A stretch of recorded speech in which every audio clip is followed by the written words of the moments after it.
Welcome to Let Me Fix This. Enjoy the video. Always read the only way label for scoop size and IU per scoop before measuring your dose.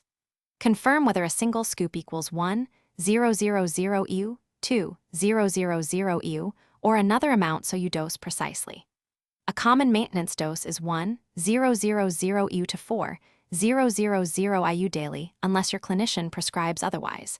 Do not exceed 4,000 IU per day without supervision. Measure powder with the provided scoop and level it to avoid taking more than the labeled IU, and record each dose to track intake over days and weeks.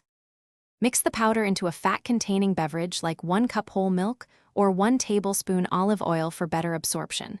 Vitamin D3 is fat-soluble and needs dietary fat.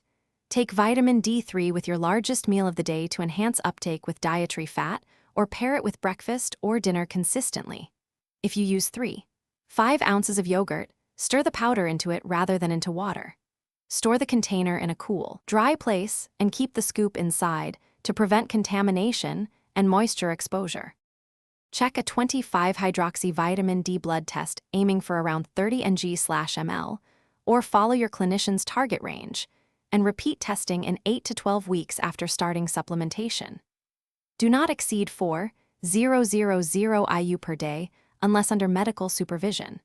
Very high doses like 50,000 IU are prescription only and require monitoring for toxicity. Watch for symptoms of excess such as nausea or high calcium. If you miss a dose, take the next.